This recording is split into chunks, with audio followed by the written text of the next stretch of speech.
தமிழ் கலை இலக்கிய பேரவை மாநிலம் தழுவிய அமைப்பு. தமிழ்நாடு அளவில் அது இயங்கிக் கொண்டிருக்கிறது. தமிழ் கலைகள், தமிழருடைய இலக்கியம் இவற்றினுடைய பெருமைகளை பேசுவதோடு மட்டுமல்ல, இவற்றின் இன்றைய நிலை, எதிர்கால தேவைகள் இவைகளை குறித்தெல்லாம் ஆய்வு செய்து அதற்கான திட்டங்களை வகுத்து தொடர்ந்து செயலாற்றி கொண்டிருக்கிறது. மாநில அளவில் பல படைப்பாளிகளை அறிமுகப்படுத்தி அவர்களுக்கான நினைவேந்தல்களை எல்லாம் நடத்தி கொண்டிருக்கிறது. பூமி பித்தனுடைய நூற்றாண்டு விழாவை மாநில அளவிலே நடத்தியது, கண்ணதாசனுக்கான விழாவை மாநில அளவிலே நடத்தியது, ஜீவா நூற்றாண்டு விழாவினை மாவட்ட அளவில் நடத்தியது. மாணவர்கள், கல்லூரி மாணவர்கள், பள்ளி மாணவர்கள் எல்லாம் கலந்து கொள்ளக்கூடிய வகையில் அந்த நிகழ்வுகள் எல்லாம் சிறப்பாக தொடர்ந்து நடத்தி கொண்டிருக்கிறது. அதில் குறிப்பாக திருச்சி கிளையை பொறுத்தவரையிலே கூடுதல் சிறப்போடு இந்த நிகழ்வுகளை தொடர்ந்து மிக நேர்த்தியாக நடத்தி கொண்டிருக்கிறது. அந்த வகையிலே மறைந்த ஈரோடு தமிழன் அவர்களுக்கும் தமிழறிஞர் அருகோ அவர்களுக்கும் நினைவேந்தல் நிகழ்வோடு தமிழ் தேசிய பாவலராக விளங்கி கொண்டிருக்கக்கூடிய கவிஞர் கவிபாஸ்கர் அவர்களுடைய அந்த நூல் அறிமுக விழா, இது திறனாய்வு விழாவாகவும் சொல்லலாம், அறிமுக விழாவாகவும் சொல்லலாம், இதையெல்லாம் இன்றைக்கு ஏற்பாடு செய்திருக்கிறது. இந்த வகையில் திருச்சி கலை இலக்கிய கழகத்தினுடைய கலை இலக்கிய பேரவையினுடைய தோழர்களுக்கு என்னுடைய அன்பு வணக்கங்களை மீண்டும் தெரியப்படுத்திக் கொள்கின்றேன். ஈரோடு தமிழன்பனுடைய நினைவேந்தல் முதன்மையாக ஈரோடு தமிழன்பன், ஈரோடு தம்பி உரைவீச்சு வழங்கிய தம்பி அவர்கள் அழகாக சொன்னார்கள். ஈரோடு என்றதுமே முதலில் நினைவுக்கு வருவது நான் ஒன்று மஞ்சள், இன்னொன்று அப்படின்னு கேட்டோம்னாக்கா அடுத்தது நம்ம காளிங்கராயர் பாலத்தை சொன்னோம், அடுத்தது பெரியாரை சொன்னோம். எங்களை போன்ற தமிழ் உணர்வாளர்களுக்கு, தமிழ் தேசியர்களுக்கெல்லாம் நினைவுக்கு வருவது ஈரோடு என்றால் ஈரோடு தமிழன்பன் தான். ஏனென்று சொன்னால் அவர் பயின்ற கல்லூரியிலே நானும் மாணவனாக பயின்றேன் என்ற ஒரு மகிழ்ச்சியும் அவருடைய நினைவேந்தலில் கலந்து கொள்வதில் இருக்கக்கூடிய ஒரு உணர்ச்சியும் எனக்கு இருக்கிறது என்பதை நான் பதிவு செய்து கொள்கின்றேன். அவர் ஆசிரியராக, பேராசிரியராக, கவிஞராக, மகா கவிஞராக, இந்த மகா கவிஞர் என்கின்ற அந்த நிலையை கூட வெளிநாடுகளிலே வாழக்கூடிய தமிழ் உணர்வாளர்கள், தமிழ் இலக்கிய பெருமகனார்கள் தான் அவருக்கான அந்த அடையாளத்தை வெளிப்படுத்த வேண்டும் என்கின்ற வகையில் மகா கவி என்கின்ற ஒரு ஆவணப்படத்தினை வெளிநாடுகளில் வாழக்கூடிய அந்த இலக்கியவாதிகள் எல்லாம் சேர்ந்து முனைந்து அந்த மகாகவியினுடைய, அதாவது ஈரோடு தமிழன்பனுடைய அந்த வரலாற்றினை ஒரு 2 தொகுதிகளாக ஆவணப்படமாக வெளியிட்டிருக்கிறார்கள் என்பதை இந்த நேரத்தில் நீங்கள் தெரிந்து கொள்ளுதல் வேண்டும். அடுத்து அந்த வகையில் ஈரோட்டுக்கு அருகில் உள்ள இந்த சென்னிமலையில் ஏற்கனவே தமிழ் தேசியத்திற்கு முன்னால் இந்திய தேசியத்தை வலியுறுத்தக்கூடிய திருப்பூர் குமரன் பிறந்திருக்கிறார் என்பதையெல்லாம் நீங்கள் அறிந்திருப்பீர்கள். மரபு கவிதை, தம்பி சொன்னதை போல மரபு கவிதைகள், அதையும் தாண்டி பொது கவிதைகள், ஐகோ கவிதைகள், புதிய இலக்கிய வடிவங்களான அந்த சென்ட்ரியோ, லிமரைக்கு போன்ற அந்த இலக்கிய வடிவங்களை எல்லாம் அவர்கள் அறிமுகப்படுத்தி இருக்கிறார் என்பதை மட்டுமல்ல, கசல் என்று சொல்லக்கூடிய ஒரு புதிய இலக்கிய வடிவத்தையும் அவர் அறிமுகப்படுத்தி இருக்கிறார் என்பதை நாம் இங்கே தெரிந்து கொள்ளுதல் வேண்டும். அந்த வகையில் அவருடைய நினைவை கூட்டுவதோடு மட்டுமல்ல, தமிழறிஞர் அருகோ அண்மையில் இறந்தவர். அவர் ஆதித்தனாரோடு நெருங்கிய தொடர்பு கொண்டிருந்தவர். திருச்சியில் இருக்கக்கூடிய கியா விஸ்வநாதன் அவர்களோடு நெருங்கிய தொடர்பு கொண்டிருக்கக்கூடியவர். அந்த ஆதித்தனாருடைய தொடர்பு என்பது அவரை இந்திய தேசியம், திராவிட தேசியம் என்பதை தாண்டி தமிழ் தேசியம் என்ற எல்லைக்குள் அழகாக நிறுத்தியது. ஆனால் ஆதித்தனாருடைய அந்த மடைமாற்றம் தினத்தந்தி நாளிதழை தொடங்கியதற்கு பின்னால், திராவிட இயக்கத்தோடு இணைந்ததற்கு பின்னால் தான் தடம் மாறாமல் யார் அருகோ அவர்கள் தமிழ் தேசியத்தை வலியுறுத்தக்கூடிய ஒரு தமிழ் அறிஞராக தொடர்ந்து தன்னை நிலைநிறுத்தி கொண்ட விளைவின் காரணமாக இன்றைக்கு வரை அவர் தமிழ் தேசியர்களால் மதிக்கக்கூடியவர்களாக இருக்கிறார். தமிழ் கலை இலக்கிய பேரவை அவரை நினைவு கூர்ந்து இந்த நேரத்தில் இந்த நிகழ்வினை நடத்தி இருக்கிறது. இந்த நினைவேந்தல் என்று சொன்னாலே இப்பொழுதெல்லாம் எப்படி நடந்து கொண்டிருக்கிறது என்று சொன்னால், ஒரு தனி அறையில் 2 படங்களை வைத்து அதற்கு மாலையிட்டு நாங்களும் அவர்களுக்கு நினைவேந்தல் செலுத்தி விட்டோம் என்பதாக அந்த தொலைக்காட்சிகளிலே பதிவு செய்கின்ற ஒரு புதிய உத்தியை சிலர் செய்து கொண்டிருக்கிறார்கள். ஆனால் தமிழ் கலை இலக்கிய பேரவை அப்படி செய்யவில்லை. ஒரு அரங்கை அமைத்து அவர்களுடைய திருவுருவ படங்களை வைத்து அவர்களுக்கு மாலை அணிவித்து மரியாதை செலுத்தி வந்திருக்கக்கூடிய விருந்தினர்கள் செலுத்தி வந்திருக்கக்கூடிய பார்வையாளர்கள் செலுத்தி அவர்களை எல்லாம் மரியாதை செலுத்தி இருக்கிறார்கள் என்பது இதுதான் அவசியமான ஒரு நிகழ்வாக நாம் இந்த நேரத்தில் கருதுகிறோம். இதை தொடர வேண்டும் என்பதை நாம் புரிந்து கொள்ளுதல் வேண்டும். அதே போல கவிஞர் கவிபாஸ்கருடைய கவிதை நூல், அவர் கவிஞர், எழுத்தாளர், திரைப்பட பாடலாசிரியர், இப்படியெல்லாம் பன்முக பரிணாமம் கொண்டிருக்கக்கூடிய சிறந்த ஓவியர். அவர் திரைப்பட பாடலாசிரியர் என்பது ஒரு முக்கியமான செய்தி. கிட்டத்தட்ட ஒரு 15க்கும் மேற்பட்ட கிட்டத்தட்ட 30 படங்கள் அவர் பாடல்கள் எழுதியிருக்கிறார். 70க்கும் மேற்பட்ட அந்த பாடல்களை அவர் எழுதியிருக்கிறார். அவருடைய முதல் பாடல் இடம்பெற்ற ஒரு திரைப்படம் தணிக்கை குழுவினரால் அது தணிக்கை செய்யப்பட்டு தமிழகத்திலே வெளிவர இயலாமல் வெளிநாடுகளிலே இருக்கக்கூடிய தமிழர்கள் அதை பார்த்து ரசிக்கக்கூடிய வகையிலே முதன்மையாக அடைந்திருக்கக்கூடிய ஒரு பெருமையை கவிபாஸ்கருடைய அந்த திரைப்பட நுழைவு என்பது விளங்கியிருக்கிறது. அதோடு மட்டுமல்ல, கவிபாஸ்கருடைய ஆசிரியர் பூவை சாரதி என்னுடைய நண்பர், அது ஒரு வகையிலானது. அடுத்ததாக அவருடைய முதல் திரைப்பட பாடலுக்கு இசையமைத்த பரணி, இசையமைப்பாளர் பரணி தஞ்சை மண்ணை சேர்ந்திருக்கக்கூடியவர். அவர் பிறந்த அந்த அருந்தோபுரம் மண்ணிலே கடைசியாக நான் என்னுடைய பணியை நிறைவு செய்தவன் என்கின்ற வகையிலையும், கவிபாஸ்கரோடு தொடர்ந்து இயங்கிக் கொண்டிருக்கக்கூடிய கலை இலக்கிய பேரவைகளை இயங்கிக் கொண்டிருக்கக்கூடிய வகையிலையும் கவிபாஸ்கருடைய நூலை அறிமுகம் செய்ய வேண்டும் என்று திருச்சிகளை தோழர்கள் கேட்டுக்கொண்டு இணங்க இந்த மேடைக்கு நான் முன் வந்து நின்று கொண்டிருக்கிறேன். இன்றைக்கு இயற்கை நிறைய நமக்கு கொடுத்திருக்கிறது. மலைகளை கொடுத்திருக்கிறது, ஆறுகளை கொடுத்திருக்கிறது, பறவைகளை கொடுத்திருக்கிறது, விலங்கினங்களை கொடுத்திருக்கிறது, பூச்சியினங்களை கொடுத்திருக்கிறது. எவ்வளவோ இயற்கை மிக அழகான நேர்த்தியான அந்த விலங்கினங்களையும் உயிரினங்களையும் எல்லாம் இந்த உலகிற்கு தந்திருந்தாலும் கூட இயற்கைக்கு நாம் என்ன கொடுத்திருக்கிறோம் என்று பார்ப்போமே. ஆனால் இயற்கைக்கு நாம் கொடுப்பதற்கு ஒன்றுமில்லை. ஆனால் இயற்கையை கெடுப்பதற்கும் நமக்கு உரிமை இல்லை. அந்த வகையிலே இந்த இயற்கை எல்லா இந்த உணவு சுழற்சி, உயிர் சுழற்சி, இவைகளுக்கெல்லாம் மையமாக இருக்கக்கூடிய அந்த மரத்தை மையமாக வைத்து கவிஞர் கவிபாஸ்கர் அவர்கள் நான் மரம் பேசுகிறேன் என்று ஒரு கவிதை நூலை வெளியிட்டிருக்கிறார். எல்லா கவிதை நூல்களிலுமே பல தலைப்புகளில் கவிதைகள் இருக்கும். அவர்கள் ஏதேனும் ஒரு தலைப்பை எடுத்து வைத்து இந்த நூலுக்கு தலைப்பாக்கி இருப்பார்கள். ஆனால் இந்த நூலை பொறுத்தவரையில நூல் முழுக்க மரத்தை பற்றி மட்டுமே பாடக்கூடிய ஒரு புத்தகமாக, கவிதை நூலாக அவர் படைத்து தந்திருக்கிறார் என்பது சிறப்பு.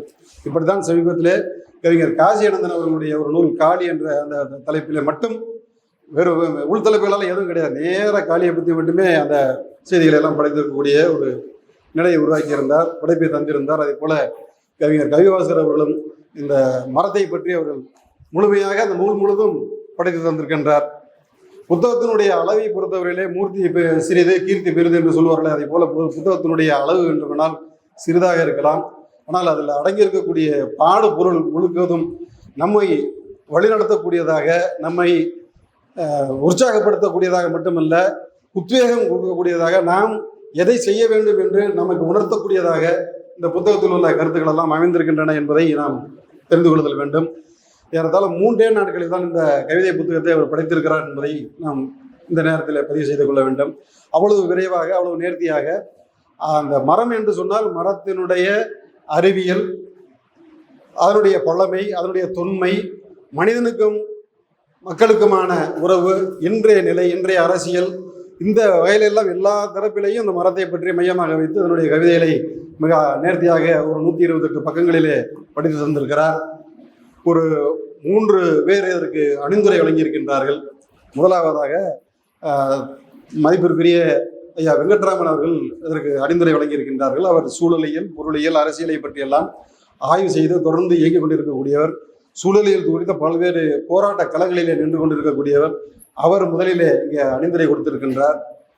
அவருடைய அணிந்துரையிலே அந்த அணிந்துரை ஆகட்டும், அடுத்து அணிந்துரை வழங்கியிருக்கக்கூடிய சீமானுடைய அணிந்துரை, கலைஞத்தினுடைய அணிந்துரை, இந்த 3 பேருடைய அணிந்துரையையும் முழுமையாக வாசித்தோமேயானால் இந்த நூலுக்குள் இருக்கக்கூடிய அனைத்து செய்திகளையும் கிட்டத்தட்ட நாம் படித்து புரிந்து கொள்வதற்கான கிட்டத்தட்ட 90% என்று சொல்லலாம். அந்த விதத்திலான அந்த செய்திகளை எல்லாம் நாம் படித்து புரிந்து கொள்ள முடியும். மீதமுள்ள விடுபட்ட செய்திகளை எல்லாம் நாம் நூலுக்குள் சென்றால் தான் படித்து தெரிந்து கொள்ள முடியும். அதனால அந்த நூலினை அனைவரும் வாங்கி படிக்க வேண்டும் என்று இந்த நேரத்தில் அன்போடு கேட்டுக்கொள்கின்றேன். இந்த நூலுக்குள்ளே ஏற்கனவே சொன்னதை போல மரத்தினுடைய தொன்மையை முதலிலே அவர் சொல்கிறார். 470 கோடி ஆண்டுகள் பூமி தோன்றி உலகம் தோன்றி அதில் முதல் உயிர் 100 கோடி ஆண்டுகளுக்கு முன் முகிழ்த்தது என்பதே அறிஞர்களுடைய ஆய்வறிக்கை. தண்ணீரில் தோன்றிய முதல் உயிர் எது? அது தாவர இனத்தில் புல்லாகி பூண்டாகி செடியாகி கொடியாகி இறுதியில் நிமிர்ந்த பரிணாம உச்சம்தான் மரம் என்று அவர் அழகாக பதிவிடுகிறார். இதை சொல்வதற்கு காரணம் மரத்தினுடைய தொன்மை, உலகினுடைய தொன்மை, பூமி பந்தினுடைய தொன்மை, மரத்தினுடைய தொன்மை, மனிதன் தோன்றுவதற்கு முன்னால் மரம் தோன்றியிருக்கிறது என்கின்ற அந்த அறிவியல் உண்மையை அவர் ஆகிய பதிவு செய்திருக்கின்றார் என்பதை நாம் இங்கே புரிந்து கொள்ளுதல் வேண்டும். முதல் மனிதர்கள் எங்கே இருந்தார்கள்? நம்ம கிறிஸ்துவ வேதாகமங்கள்லாம் படிக்கும்போது ஆதாம் ஏவாள் அவர்களுக்கு கனிகளை கொடுத்தது என்பதாக எதை சொல்லுகிறோம்? மரத்தை தான் சொல்லுகிறோம். அந்த வகையில் 26வது பக்கத்தில் மறுபடியும் எங்கே வந்துடுறாருன்னா இந்த செய்திக்கு வந்துடுறார். என்ன செய்திக்கு வந்துடுறாரு அப்படின்னு கேட்டீங்கன்னா, ஆதி காலத்தில் என்னோடு தான் நீ வாழ்ந்தாய். மனிதர்களை சொல்றார், மரம் பேசுது.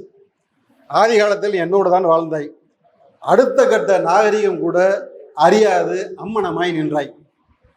உண்மைதானே? ஆடைகள் அணிந்திருந்தார்களா? ஆடைகளாக எதை அணிந்திருந்தார்கள்? மரங்களுடைய இலைகளையும் தலைகளையும் அணிந்திருந்தார்கள். அடுத்த கட்ட நாகரிகம் அறியாது அம்மனமாய் நின்றாய். நான் தான் உனக்கு இலைதலை கொடுத்து உன் அம்மனத்தை மூடினேன், மறந்து விட்டாய். நீ கட்டிய வீட்டுக்குள் வெட்டி கிளைதான் பயன்பட்டது, மறந்து விட்டாய். உன் ஒட்டிய குடலுக்கு நான் கொட்டிய பழங்கள் உணவானது, மறந்து விட்டாய். உன் வீடாகவும் உன் வீட்டிற்குள் எல்லாம் நானாகவும் இருந்தேன். நச்சுக்காற்றை வடிகட்டி தூய காற்றை சுவாசிக்க நான் தந்தேன். நீ உயிர் வாழ்கிறாய். என் தோளில் ஊஞ்சல் கட்டி என்னை வளர்த்து ஆடினாய். என்னை கொன்று பல்பொருளாக்கினாய், பொறுத்து கொண்டேன். இதெல்லாம் சொல்லி முடிச்சுட்டு கடைசியாக அழகாக சொல்லுது, ஒரே ஒரு செய்தி, முக்கியமான செய்தி சொல்லுது. நான் உனக்கு செய்தவைகளை சொல்லி காட்டுவது உயிரியல் வழி பிழைதான், மன்னித்துக்கொள். அதிலும் மரமாகிய நான் மானிடத்திற்கு செய்ததை சொல்லி காட்டுவது மரத்திற்கான அறமில்லை. இது ரொம்ப நுட்பமான வார்த்தை. ஒரு மனுஷனுக்கு நம்ம எவ்வளவு செஞ்சிருக்கிறேன், இதை நான் சொல்லி காட்டக்கூடாது. சொல்லி காட்டுறது மரத்துக்கு அழகு இல்லையா? மனுஷன் தான் அறிவு கேட்டு போய் எவ்வளவு பயன்படுத்திக்கிட்டு இருக்கிறவன் நம்ம என்ன பண்ணி வச்சுக்கிறான், அழிச்சுக்கிட்டு இருக்கிறான், கொன்று கொண்டு இருக்கிறான். மரத்தை வெட்டுகிறான் என்று சொல்வதை விட மரத்தை கொன்று கொண்டு இருக்கிறான் என்பதாக சொல்லுவது. மரம் கொன்று நாடு கொன்று, காடு கொன்று, காடு கொன்று நாடாக்கினான் அப்படிங்கிற மாதிரி நம்ம அந்த விளக்கங்கள் எல்லாம் நம்ம சொல்லுவோம். அந்த வகையில் அந்த மரத்தினுடைய தொன்மை அப்படிங்கிற மாதிரி பார்க்குறோம். அடுத்தவளை பார்த்தீங்கன்னா மரத்துக்கும் மனுஷனுக்குமான அந்த உறவுகள் அப்படின்னு சொல்லிட்டு அடுத்தவளை நம்ம செய்திகளை அவர் சொல்ல வராரு. 61வது பக்கத்தில் கிட்டத்தட்ட செய்திக்கு வராரு. மரத்திலிருந்து பூ விழுந்தது தலையில் வைத்தாய், மரத்திலிருந்து இலை விழுந்தது உரமாக்கி கொண்டாய், மரத்திலிருந்து பழம் விழுந்தது உணவாக்கி கொண்டாய், மரத்தில் விழுந்த எல்லாவற்றையும் எடுத்துக்கொண்டாய், மரமே விழுந்தது நீ என்ன சொன்னாய் என்று அந்த மரம் எல்லாம் கொடுத்துருக்குது. மரத்துக்கும் அந்த மனிதர்களுக்குமான அந்த உறவு அப்படின்னு சொல்லக்கூடியதை மிக அழகாக அது பதிவு செய்கிறாரு. அதோடு மட்டும் விட்டுல, அடுத்தாப்புல கடுகளவு விதையில் பிறந்து உயிரே கூடி பேசும் கூரையாவாய். ஆலமரத்தினுடைய விதை ஊரே கூடி பேசும் அந்த கூரையாவாய். உன் கிளை மேடையில் பறவைகள் மாநாடு. பார்த்துருக்கிறீங்களா, கேட்டிருக்கிறீங்களா? மரத்தினுடைய அந்த மரங்களில் கிளைகளில் பறவைகள் அமர்ந்து அந்த ஒலிக்கக்கூடிய அந்த ஒலிகள் எல்லாம் தஞ்சாவூரில் பார்த்தீங்கன்னாக்கா அந்த இன்னைக்கு இருக்கக்கூடிய மாநகராட்சி அலுவலகம் அந்த பகுதிகளெல்லாம் இரவு நேரங்களில் போனோம்னு சொல்லிட்டோம்னா மாலை நேரங்களில் அந்த குரல்கள், அந்த பறவைகளுடைய அந்த குரல்களை எல்லாம் அவ்வளவு இனிமையான அந்த குரல்கள் எல்லாம் கேட்கும். இங்கே மட்டும் இல்லை, எல்லா இடங்கள்லையும் மரங்கள் இருக்கக்கூடிய இடங்களெல்லாம் அந்த பறவைகள் அழகாக கூடு கட்டி அமரக்கூடிய இடங்களாக அவைகளெல்லாம் அமர்ந்திருக்கின்றன. பறவைகள் மாநாடு நடத்தக்கூடிய இடமாக அது இருக்கிறது. உன் மடியில் அமர்ந்து 1000 கட்ட பஞ்சாயத்து. நீதிமன்றங்கள்லாம் இப்போ கிடையாது, இப்போதான். அப்போ அதெல்லாம் பஞ்சாயத்தெல்லாம் எங்கே நடந்துச்சுன்னு கேட்டிங்கன்னா அந்த மரங்களுக்கு இடையில தான் நடந்துகிட்டு இருந்துச்சு அப்படின்னு சொல்கிறாரு. அடுத்தது மேகத்திற்கு கடிதம் எழுதி மழை பெற்று தந்தாய். மழை எங்கேருந்து வந்துச்சு? மரங்கள்னால வந்துச்சு. மரங்கள் எப்படி கொடுத்துச்சு? மேகங்களுக்கு கடிதம் எழுதுச்சான். அந்த தண்ணி மரங்களிலிருந்து வேர்களிலிருந்து உறிஞ்சக்கூடிய அந்த தண்ணீரை வந்து தன்னுடைய இலைகள் மூலமாக ஆவியாக்கி மேகங்களுக்கு அனுப்பி அது கடிதம் எழுதுது அப்படின்னு சொல்லி ஒரு ஓவியம் சொன்னாராங்க. சொல்லி அங்கே வந்து அந்த மேகத்திற்கு வந்து தூது அனுப்புனா அப்படின்னு சொன்னார். அடுத்தது கட்டணம் வாங்காத பள்ளிக்கூடமாய் கல்விக்கு உதவினாய். நிறைய இடங்கள்ல பள்ளிகள் எங்கே இயங்கினது, மரத்தடிகள் இயங்கினது அப்படிங்கிற மாதிரியா அந்த செய்திகளாக சொல்லுகிறார்கள். அந்த வகையில் மரம் பேசுமா அப்படின்னு கேட்டீங்கன்னாக்கா பேசியிருக்கு அப்படிங்கிறாரு. பேசும், உடல் மொழிக்கு உண்டு. நான் ஏற்கனவே சொல்லியிருக்கிறேன், என்னோட கூட அன்னைக்கு பேசியிருக்கோம் சொன்னேன். உடலுக்கு மொழி உண்டு. உடலுக்கு வந்து நமக்கு எப்படி மொழி அப்படின்னு கேட்டிங்கன்னாக்கா, சாப்பாடு வேணும்னு கேட்டோம்னாக்கா பசிக்கும், தண்ணி வேணும்னு கேட்டோம்னா தாகம் எடுக்கும், வியர்வை வெளியே வந்தாக்கா அதுக்கு காற்று வேணும்னு கேட்கும், காற்று ரொம்ப குளிராக இருந்துச்சுன்னாக்கா கொஞ்சம் ஓரமாக ஒதுக்கணும், கொஞ்சம் போர்வை வேணும்னு கேட்கும். இதே மாதிரி உடலுக்கு மொழி இருக்கிற மாதிரியே மரங்களுக்கும் மொழி இருக்கிறது, மரங்கள் பேசுகிறது. அந்த வகையில் கைபாசகருடைய ஊரில் ஒரு பெரிய ஆலமரம் ஒன்று இருந்திருக்குது. அந்த ஆலமரம் வயது முதிர்ந்த அந்த ஆலமரம். அந்த ஆலமரம் வந்து நிறைய ஏற்கனவே சொன்னது மாதிரி இந்த பல வகையில் அந்த ஆலமரம்லாம் பயன்படுத்துது. அந்த மரம் வந்து ஒரு கட்டத்தில் அந்த ஊருக்குள்ளார ஒரு சிப்காட் தொழிற்சாலை வருது அப்படிங்கிற அடிப்படையில் அந்த மரத்தை வெட்டுறது அப்படிங்கிற மாதிரி ஒரு முடிவுக்கு வருகிறார்கள். அந்த முடிவுக்கு வரக்கூடிய நேரத்தில் கைபாஸ்கர் வந்து ஒரு கவிதை எழுதி ஐயாட தான் காமிச்சிருக்கிறார். காமிக்கும்போது அது கடைசியாக அவரே இந்த கவிதையில் எப்படி முடிச்சிருப்பார் அப்படின்னு கேட்டிங்கன்னாக்கா, மரமே உனக்கு மானம் இருந்தால், சூடு இருந்தால், சுரணை இருந்தால் யாராவது வெட்டி நீ சாயக்கூடாது, நீயே மரித்து போ என்று அந்த கவிதைகளை அவர் முடிச்சிருப்பார். இதில் இல்லை, வேற ஒரு கவிதை, அவருடைய பழைய கவிதை. அது சொன்னது மாதிரி என்ன நடந்திருக்குன்னு கேட்டிங்கன்னாக்கா, அது சொல்லி ஒரு குறிப்பிட்ட நாட்களில் ஒரு பெரிய மழை பெய்து அந்த மரம் சாய்ந்து விடுகிறது. அப்போ மறுபடியும் வந்து கேட்கும்போது தான் பார்த்தீங்கன்னாக்கா, நான் பேசுனது அந்த அந்த கவிதையினுடைய மொழி அந்த மரத்திற்கு கிடைத்திருக்கிறது, அது மரித்து போயிருக்கிறது. அந்த மரித்து போயிருக்கக்கூடிய அந்த மரத்திற்கு எது அழுது கொண்டிருக்கிறது, எதை மேகமாக தூதாக அனுப்பினோம்னா, மலைக்கு அனுப்பினோம்னா அந்த மலை தான் அதுக்கு அழுது விடுகிறது. மனிதர்கள் அதற்கு பெரிதாக அளவில்லை, அது ஓரமாக ஒதுக்கி விட்டுட்டு அதை அடுத்த கட்ட நகர்வுக்கு செல்வதற்காக அவர்கள் எல்லாம் முயற்சி செய்து கொண்டிருந்தார்கள் என்பதுதான் யதார்த்தமான அந்த உண்மை. அதே போல் அந்த மரங்களை எல்லாம் இன்றைக்கு வெட்டி லாரிகளில் ஏற்றி போய் கொண்டிருக்கிறது. அதை பார்த்துட்டு கவிஞர் சொல்றாரு, லாரிகளில் போகிற மரத்தை பார்த்தோம்னு சொல்றோம்னா பாடைகளில் போகுது மாதிரி இருக்குது அப்படின்ட்டு வழக்கம் சொல்றாரு. பாடைகளில் போகும்போது அந்த முதுகில் எழுதியிருப்பாங்க, பார்த்துருப்பீங்கன்னா தெரியும். மரங்களை ஏற்றி செல்லக்கூடிய லாரிகளின் முதுகில் எழுதியிருந்தது, மரங்களை வளர்ப்போம், மழை பெறுவோம். இதில் லாரியில் என்ன போகுது, மரங்களை ஏற்றிட்டு போகுது. அந்த மாதிரியான இடங்கள்ல அந்த அப்போ இவன் இறந்ததற்கு பின்னால என்னவா இருக்குது, அது இந்துக்களாக இருந்தாலும் சரி, கிறிஸ்துவர்களாக இருந்தாலும் சரி, எதாக இருந்தாலும் சரி, அவர்களுக்கு இறுதி மரியாதை செலுத்துவதற்கு போய் சேரக்கூடிய இடத்திற்கு விறகாக எது போகிறது, மரம்தான் போகிறது என்பதை அவர் பதிவு செய்திருக்கிறார். அந்த அடிப்படையில் அந்த மரம் வந்து கடைசியாக போய் எரியுது. எரிஞ்சும் பொழுது புகை வருது. புகை வரும்போது பக்கத்தில் உள்ளவங்களுக்கு இல்லை கண்ணில் தண்ணி வருது. அந்த தண்ணியை வந்து ஒரு திரைப்பட காட்சி மாதிரி இங்கே ஒரு பதிவு பண்ணியிருப்பார். இந்த கண்ணில் தண்ணி வர்றதுக்கு காரணம் என்னன்னு கேட்டீங்கன்னா, அந்த மரம் அழுது அந்த மரத்தினுடைய வேதனையை வந்து இவருடைய கண்ணுக்குள்ளாருக்கு வந்து அந்த கண்ணீராக அது வெளிவருவதாக அந்த ஒரு அழகாக ஒரு பதிவு பண்ணியிருப்பார். அதே மாதிரி மரத்திலிருந்து ஒரு இலை சருகு கீழே விழுகிறது. அந்த சருகு காட்டிலே பறந்து தண்ணீரில் மிதக்கிறது. அங்கே தத்தளித்து கொண்டிருக்கிறது ஒரு எறும்பு. அந்த எறும்பை அந்த படகாக அந்த எறும்பு இலை தாங்கி கொண்டு அந்த எறும்பினை கரை சேர்க்கிறது. கரை சேர்த்ததற்கு பின்னால் மீண்டும் அந்த இலை கரை ஒதுங்கி மீண்டும் கரைக்கு வருகிறது. கரை ஒதுங்கி அது மரத்திற்கு மீண்டும் எதாகிறது, அது உரமாகிறது என்கின்ற வகையிலெல்லாம் பல்வேறு வகையான அந்த கருத்துக்களை எல்லாம் அவர் பதிவு செய்திருக்கிறார். இந்த தண்டனைகள் வந்து மரத்தில் வந்து இது பண்ணலாம்னு சொன்னோம்னாக்கா, தண்டனைகள் வந்து நாட்டில் எங்கெல்லாம் இருக்குது அப்படின்னு ஒரு அறிவியல் பதிவு மட்டுமல்ல, சட்டப்பதிவுகளையும் அவர் வந்து பதிவு பண்ணியிருக்கிறார். என்ன பதிவு அப்படின்னு கேட்டிங்கன்னா, எந்தெந்த நாடுகளில் அதற்கான தண்டனைகள் இருக்குது அப்படிங்கிறத பதிவு பண்ணுறார். ஆஸ்திரேலியாவில் மரம் வெட்ட தடை, ஆப்பிரிக்காவில் அதிகம் மரம் வளர்த்தால் நோபல் பரிசு, கனடா பிரான்சில் மரம் வெட்டினால் தண்டத்தொகையோடு தண்டனை, சுவிட்சர்லாந்தில் மரம் நட்ட பிறகுதான் மணமக்கள் மணமேடைக்க வருவார்கள். இது வரைக்கும் அப்படியே பல நாடுகளில் தண்டனைகள் இருக்குது, எப்படியெல்லாம் கட்டாயமாக்கப்பட்டிருக்குன்னு பார்ப்போம். சொல்லியிருக்காரு. நம்ம தமிழ்நாட்டில் கூட அப்படி ஒரு சம்பிரதாயத்தை நம்ம பார்த்துருப்போம். மணமக்கள் அந்த மணமேடையில் பார்த்தீங்கன்னாக்கா ஒரு அரசாணை காலில் ஒரு மரத்தை ஒன்று நட்டு ஒரு பூஜையெல்லாம் பண்ணுவாங்க. அதனுடைய தாத்பரியம் என்ன, அதனுடைய பூர்வீகம் என்ன கேட்டீங்கன்னாக்கா, அரசு ஆணைக்கால், அரசனுடைய ஆணைப்படி ஒரு குடும்பம் உருவாகும் பொழுது ஒரு மரத்தை அவர்கள் நட்டு வளர்க்க வேண்டும். பிள்ளைகளை வளர்ப்பதற்கு முன்னால் ஒரு மரத்தை நட்டு அவர்கள் வளர்க்க வேண்டும் என்பதற்காக ஒரு மரத்தை போத்த வச்சு அதை பூஜை பண்ணி மறுபடியும் அதை கொண்டுட்டு போய் ஒரு இடத்துல வச்சு நட்டு வளர்க்கணும் அப்படின்னு சொல்லக்கூடியது அரசு ஆணைக்காலாக இருந்தது. இன்றைக்கு அப்படியெல்லாம் நம்ம பார்க்க முடியறதுல எல்லாமே செயற்கையாக ஒரு மண்டபத்தில் வந்து ரெடிமேடாக கொண்டாந்து வச்சிருக்கிறாங்க. அதை ரெடிமேடாக கொண்டாந்து வச்சுட்டு ரெடிமேடாக எடுத்துகிட்டு போயிடுற மாதிரியான அந்த நிலைமையெல்லாம் நம்ம பார்த்துட்டு இருக்கிறோம். அந்த வகையில் அந்த தண்டனைகள் வந்து அப்படின்றது மாதிரியான ஒரு வகையில் நாட்டிலெல்லாம் இருந்திருக்குது அப்படிங்கிறத அவர் நினைவுபடுத்துகிறாரு.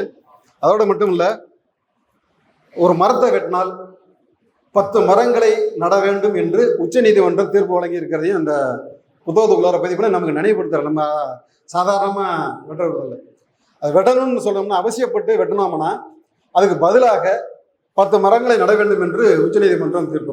பல்வேறு நீதிமன்றங்களில் இப்போ புதிய வகையான தீர்ப்புகளால் நம்ம வந்து பார்த்துருக்கோம்.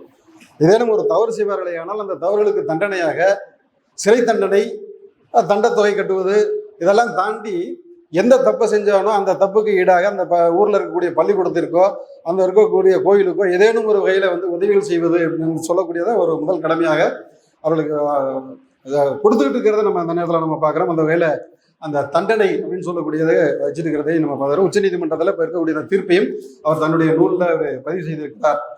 அடுத்து சலவை செய்யும் இயந்திரம். இன்னைக்கு வந்து வாஷிங் மிஷின்ங்கிற ஒரு வார்த்தை நம்ம அடிக்கடி கேள்விப்பட்டிருக்கோம். அரசியலில் அங்கே உள்ளே போனாக்கா எப்படியாப்பட்ட அரசியல்வாதிகள் போனோம்னாலும் எவ்வளோ ஊழல் செஞ்சுட்டு உள்ளே போனாலும் வெளியில் வரும்போது அவர்கள் வந்து ஊழல் செய்யாதவர்களாக அவர்களுக்கு உரிய பதவிகள் எல்லாம் கொடுத்து உயர்ந்த இடத்துல வச்சுக்கிறோம் அப்படிங்கிற மாதிரி நம்ம சொல்லியிருக்கோம். இவர் ஒரு செலவு இயந்திரத்தை சொல்றாரு. நம்முடைய மூச்சுக்காற்றை செலவு செய்யக்கூடிய இயந்திரமாக இது இருந்து கொண்டு இருக்கிறது. மரம் தான் இருந்து கொண்டு இருக்கிறது.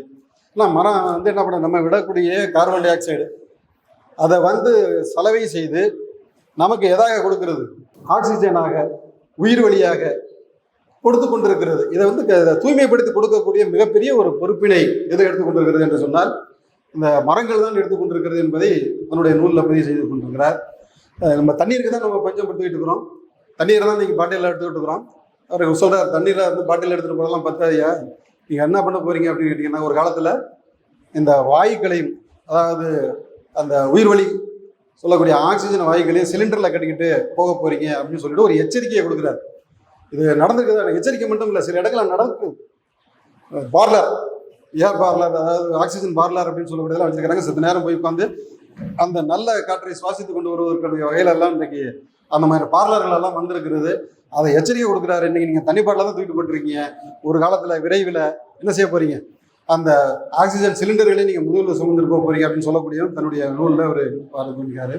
அதே மாதிரி பறவைகள் அப்படின்னு சொல்லக்கூடியது எந்த அளவிற்கு இந்த விதைகளை எல்லாம் கொண்டுட்டு வந்து அதை தானாக போய் கடலில் போய் விதைக்குது. நம்ம இன்னைக்கு விதைப்பந்தெல்லாம் தயார் பண்ணி கொண்டு போய் விடணும்னு சொல்லிட்டு இருக்கோம். வீட்டுக்கு வீடு இந்த திருமணங்கள் நடந்துச்சுனாக்கா மரக்கன்றுகள் நட்டுறோம் கொடுக்குறோம் அப்படின்னு சொல்லி கொடுத்துக்கிட்டு இருக்கிறோம். அது எத்தனை பேர் இதை கொண்டுட்டு போய் நட்டுக்கிட்டு இருக்கிறாங்க அப்படிங்கிற மாதிரி தெரியல. மரம் நடுகளாலாம் நடக்குது. நட்ட குழியிலே நடுவதற்கு இங்கே 10 மரங்கள், இங்கே 10 மரங்கள் வேஷம் கட்டினேன். நட்ட குழியில் நடுவதற்கு புதுசு புதுசாலாம் நடுறதில்லை.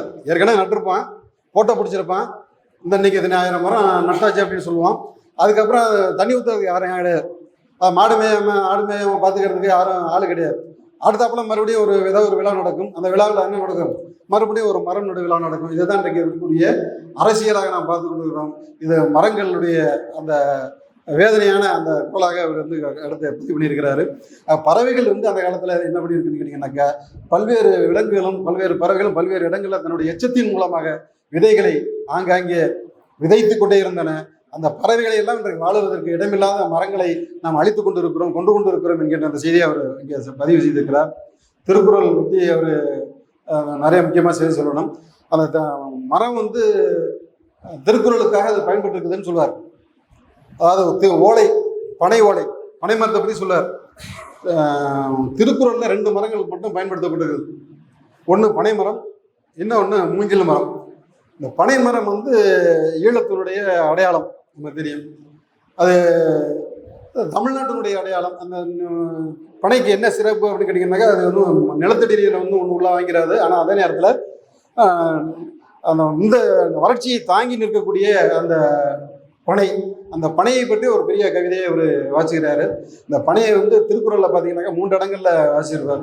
திருக்குறள் வள்ளுவர் வந்து தன்னுடைய திருக்குறளில் படிச்சிருக்கிறார். அறத்துப்பாலையும் படிச்சிருப்பார், பொருட்பாலையும் படிச்சிருப்பார், இன்பத்துப்பாலையும் படிச்சிருப்பார். இது ஒரு பெரிய சிறப்பு. அந்த பனையினுடைய சிறப்பு அப்படின்னு சொல்லக்கூடியதை வந்து தன்னுடைய கவிதையில மிக அழகாக எடுத்துக்கிறார்.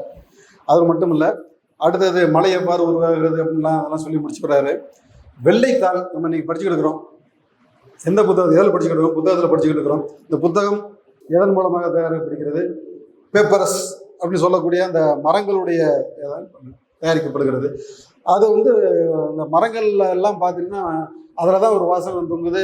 மரத்தில் ஒரு பட்டை மரத்தில் தான் வாசகம் தொங்குது. என்னன்னு மரம் மரப்போம் மழை பெறுவோம் அப்படின்னு வாசகம் தொங்குது. இந்த வாசகத்தை பொறுத்த வரைக்கும் எனக்கு என்ன நினைவுக்கிறோன்னு, நம்ம ஏற்கனவே சொன்ன அந்த லாரி முதுகில் இருக்கிறது மாதிரி அந்த இன்னைக்கு இருக்கக்கூடிய அந்த மது பிரியர்கள் இருக்காங்க இல்லையா, அந்த பாட்டில் எழுதியிருப்பாங்க இல்லையா, மது வீட்டுக்கும் நாட்டுக்கும் கேடு, அப்போ வீட்டுக்கும் நாட்டுக்கும் கேடு, குடியை கெடுக்கும்.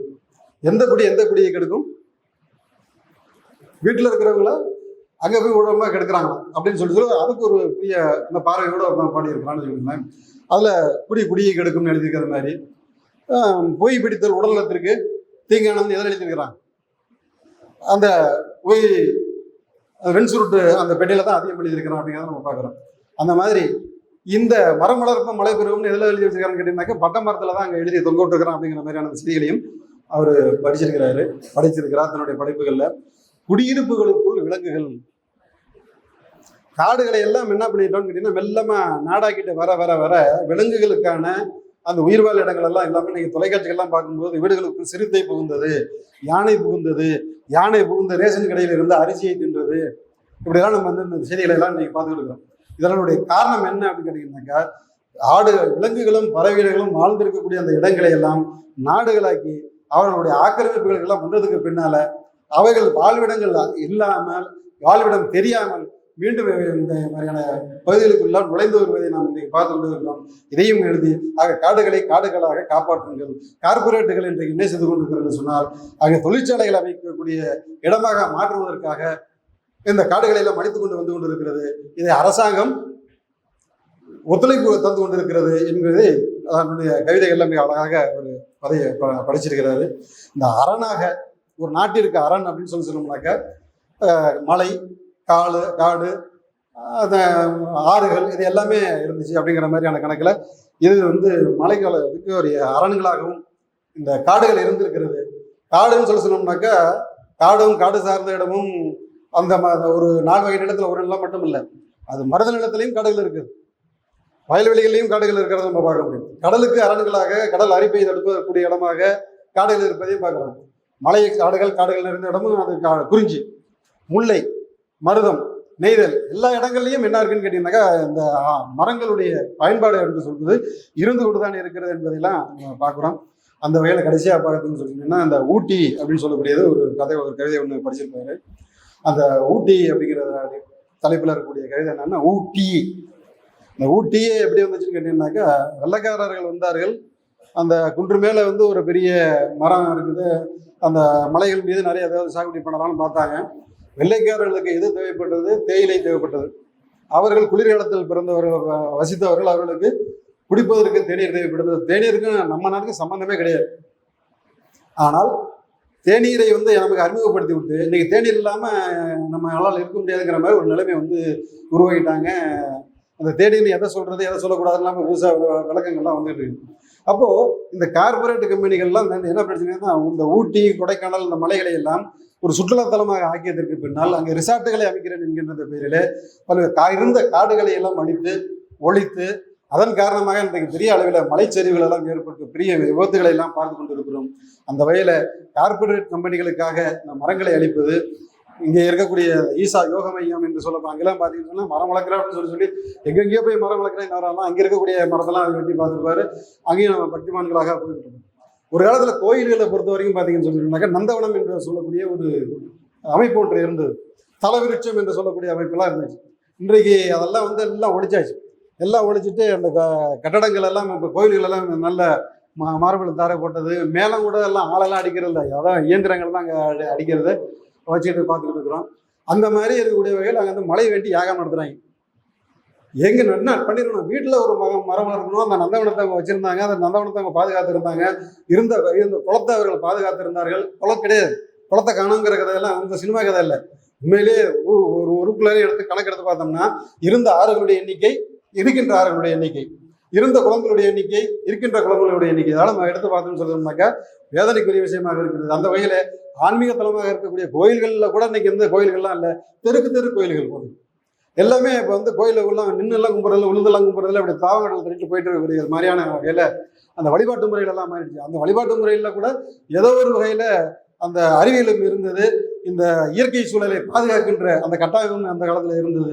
அந்த வகையிலெல்லாம் வந்து இன்றைக்கு கார்பரேட் கம்பெனிகள் வளர்ச்சிகளுக்கு பின்னால் அந்த கோயில்களும் அந்த வணிகமயமாகி போனது என்பதை தான் தன்னுடைய அந்த கவிதைகளில் அவர் பதிவு செய்திருக்கிறார். இந்த வேலை பல்வேறு கருத்துக்களை இன்றைக்கு இந்த நூலில் வந்து பார்த்தீங்கன்னு சொன்னீங்கன்னா அவர் மரமாக பேசியிருக்கிறார், மரத்திற்காக பேசியிருக்கிறார். இதெல்லாம் வந்து நிறைய செய்திகளை அவர் சொல்லி முடிச்சிருக்கிறார். மரம் வந்து இன்னைக்கு என்ன பண்ணணும் அப்படின்னு கேட்டிங்கன்னாக்கா, இதை வந்து அவருடைய கருத்துக்களை எல்லாம் அவருடைய படைப்புகளை வந்து படிக்கிறதோடு மட்டும் இல்லை, கேட்கறதோடு மட்டும் இல்லை. அன்னை பாடினால் அழுகின்ற குழந்தை அழுகையை நிறுத்தி உறங்க வேண்டும். கவிஞன் பாடினால் உறங்குகின்ற சமுதாயம் விழித்தெழுந்து உரிமைகளுக்காக போராட வேண்டும்.